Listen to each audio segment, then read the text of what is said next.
सभी विद्यार्थियों को मेरा नमस्कार। आज हम बात कर रहे हैं राजस्थान की जलवायु के बारे में।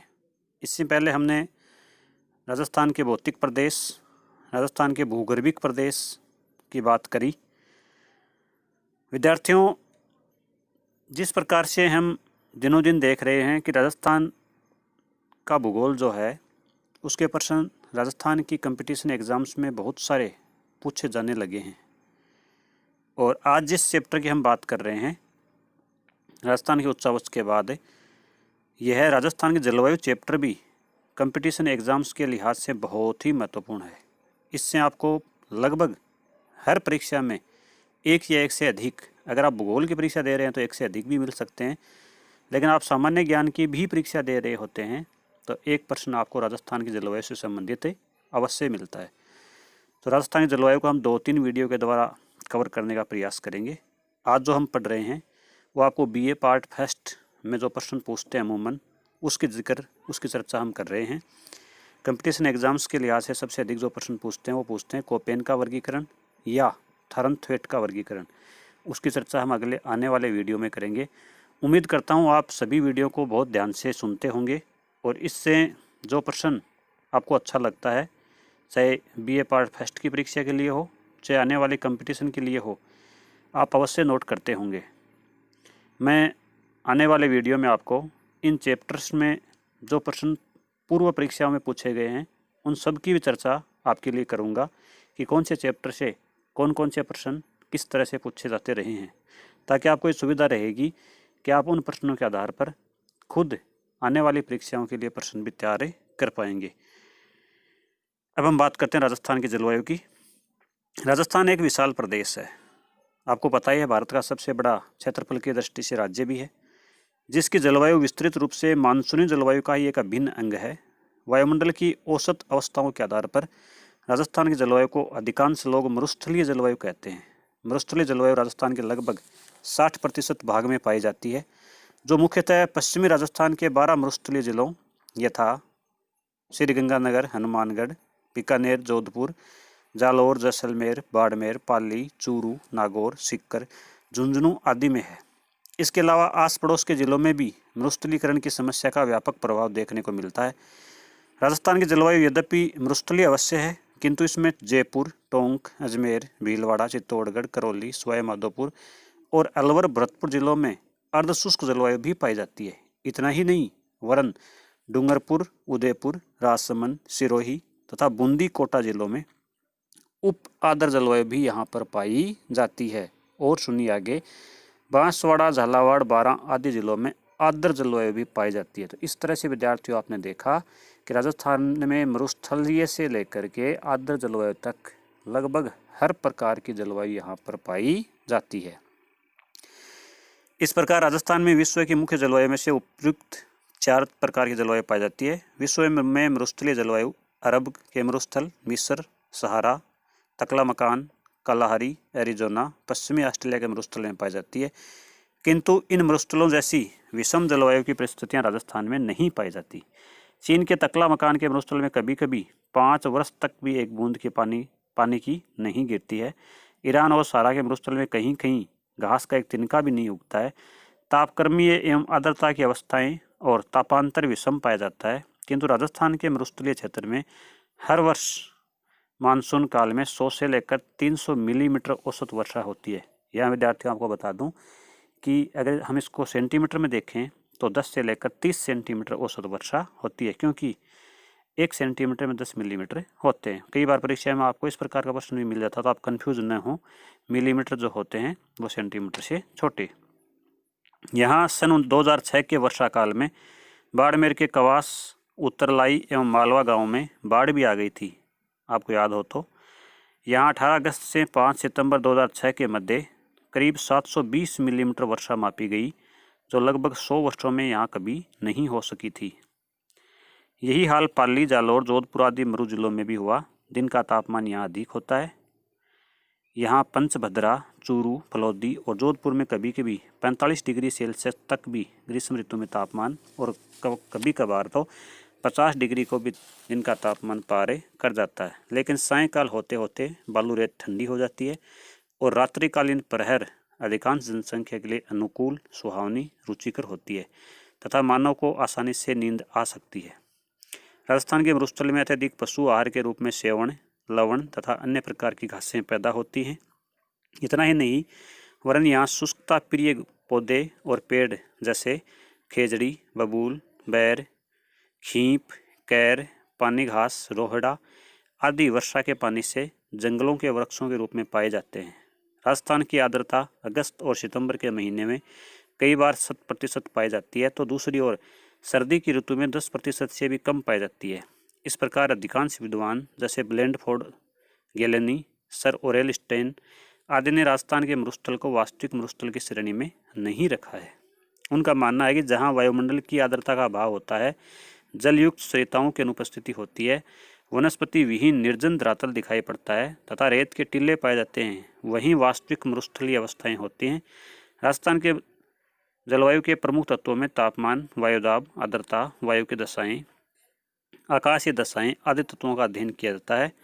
यहाँ पर हम सबसे पहले बात कर लेते हैं जो इस वर्ष आपके परीक्षा में आएगा, और वह है राजस्थान की जलवायु को प्रभावित करने वाले तत्व या कारक। तो सबसे पहले हम बात करते हैं स्थिति, लोकेशन, यानी कि हमारा जो राजस्थान है वो किन अक्षांशों में पड़ता है। राजस्थान 23 डिग्री और 3 मिनट से 30 डिग्री और 12 मिनट उत्तरी अक्षांशों के मध्य स्थित है। दक्षिण का भाग उष्णकटिबंध में आता है, जबकि अधिकांश भाग उपोष्ण कटिबंध में आता है। यह अक्षांशीय भिन्नता वायुमंडलीय अवस्थाओं में भी भिन्नता अवश्य पैदा करती है। शीत ऋतु की समताप रेखाएं अक्षांश रेखाओं के लगभग समानांतर दिखाई पड़ती हैं, जिनसे स्पष्ट होता है कि तापमान में कर्क रेखा और 30 डिग्री उत्तरी अक्षांश से अंतर प्रस्तुत होता है। तो इस स्थिति के अनुसार ग्रीष्म काल जो राजस्थान में होता है, सूर्य कर्क रेखा के ऊपर जब सीधा चमकता है तो भीषण होता है। दूसरा जो कारक है वो है समुद्र से दूरी। राजस्थान की स्थिति समुद्र से दूर तथा उपमहाद्वीप के आंतरिक भाग में होने के कारण समुद्र का समकारी प्रभाव परिलक्षित नहीं होता है। कच्छ की खाड़ी का समीपस्थ समुद्री भाग भी 225 किलोमीटर तथा अरब सागर का समुद्री राज्य की सीमाओं से 400 किलोमीटर दूर है। अतः जलवायु के विभिन्न तत्वों में विभेदन अत्यधिक पाया जाता है। अतः हम कह सकते हैं कि राजस्थान की जलवायु जो है वहाँ पर महाद्वीपीय जलवायु के लक्षण पाए जाते हैं। इसके विपरीत इन्हीं अक्षांशों में स्थित पश्चिमी बंगाल की खाड़ी के समीप होने के कारण समुद्र के समकारी प्रभाव से प्रभावित होता है। इसलिए वहाँ समान अक्षांशों की स्थिति होने के उपरांत भी राजस्थान राज्य जैसी तापक्रम में विषमताएं नहीं पाई जाती और जलवायु उष्ण और आर्द्र रहती है। तो यहाँ पर महाद्वीपीय जलवायु होने के कारण सर्दियाँ अत्यधिक कठोर और गर्मियाँ भी अत्यधिक भीषण होती हैं। तीसरा कारक है धरातल। राज्य का धरातल विभिन्नताओं से युक्त है। इसका अधिकांश भाग समुद्र तल से 370 मीटर से कम ऊंचा है। केवल अरावली तथा दक्षिणी पूर्वी पठारी भाग 370 मीटर से अधिक ऊंचे पाए जाते हैं। राज्य का लगभग 60% भाग जो पश्चिम के 12 जिलों में पाया जाता है कि कुछ एकाकी पहाड़ियों को छोड़कर 370 मीटर की ऊंचाई से कम ऊंचा है। इसके अलावा उत्तर पूर्व का भरतपुर और उसके समीपस्थ क्षेत्र माही नदी से आवर्त छप्पन का मैदान भी इसी ऊंचाई का है, अर्थात कम ऊंचाई का। इसलिए ऐसे धरातल युक्त राज्य में तापक्रम के लगभग एक सी विशेषताएं एवं अवस्थाएं पाई जाती हैं। यद्यपि पश्चिमी रेगिस्तानी भूभाग में ग्रीष्म ऋतु में तापमान दिन का कभी कभी 50 डिग्री से पार हो जाता है, वहीं रात्रि का तापमान ग्रीष्म ऋतु में ही 14 डिग्री से 17 डिग्री सेल्सियस भी आ जाता है। यह तापक्रमीय विशेषताएं फलोदी, चूरू, जोधपुर स्थानों पर अंकित की जाती हैं। तो इस तरह से हमने जाना कि गर्मियों में तापांतर अधिक, इसके विपरीत सर्दी की ऋतु में तापमान इन्हीं स्थानों पर हिमांक बिंदु से भी नीचे नीचे कभी कभी पहुंच जाता है और पाला पड़ना यहाँ पर एक सामान्य बात है, जिससे रबी की फसल को नुकसान भी होता है। गर्मियों में पश्चिम की ओर से आने वाली हवाएं शुष्क एवं गर्म होती हैं, जिसको हम स्थानीय भाषा में लू कहते हैं, और वो वातावरण को अत्यधिक गर्म कर देती हैं। आर्द्रता बहुत ही कम हो जाती है, जिससे यहाँ पर जनजीवन जो होता है वह असामान्य हो जाता है। वहीं बात करें सर्दियों की, तो हिमालय पर पड़ने वाली बर्फ़ के कारण सर्दियों में उत्तरी भाग से आने वाली ठंडी हवाएं उत्तरी राजस्थान को सर्दियों में अत्यधिक ठंडा कर देती हैं। आपने सर्दियों में हर साल देखा होगा कि हमारे आसपास जो फतेहपुर का तापमान है वो हर साल हिमांक से यानी 0 डिग्री से भी नीचे चला जाता है। कभी -4 और कभी -5 डिग्री सेल्सियस रिकॉर्ड किया जाता है। अगला कारक है अरावली पर्वत श्रेणियों की दिशा। अरावली पर्वत श्रृंखलाएं उत्तर पूर्व से दक्षिण पश्चिम की ओर राज्य के मध्य भाग में क्रमबद्ध रूप से फैली हुई हैं। इनका विस्तार दिल्ली से अलवर से होकर राजस्थान में खेड़ब्रह्म और गुजरात तक पालनपुर तक जाता है। इन पर्वत श्रेणियों की इस दिशा के कारण वर्षा ऋतु में दक्षिण पश्चिम से उत्तर पूर्व को बहने वाली मानसून हवाओं को ये बेरोक टोक निकलने देती हैं, जिससे राजस्थान में उन हवाओं से बारिश बहुत ही कम होती है।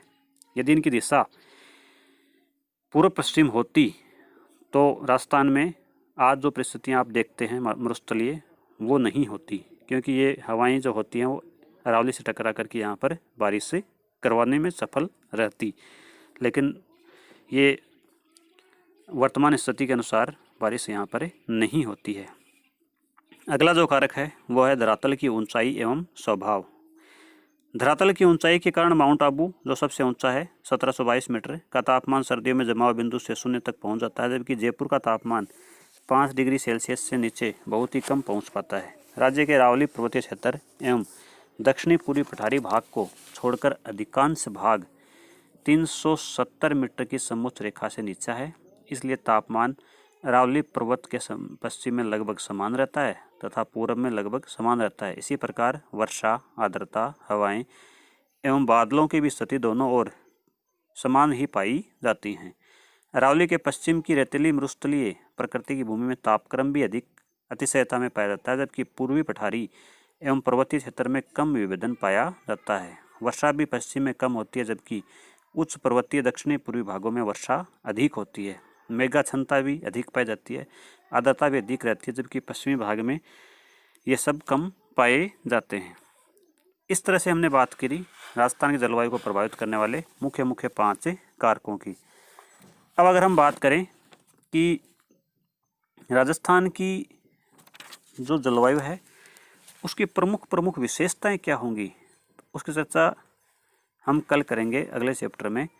इससे पहले कि जैसा कि मैंने आपको बताया था कि कुछ प्रश्नों की भी जिक्र हम अवश्य कर लें कि इस चैप्टर से किस प्रकार से प्रश्न पूछे जाते रहे हैं राजस्थान की कंपटीशन एग्ज़ाम्स में, ताकि आपको जब भी आप चैप्टर पढ़ें आप इस चीज़ के लिए अवेयर रहें कि हमें किस प्रकार के प्रश्न कंपटीशन एग्ज़ाम में पूछे जा सकते हैं।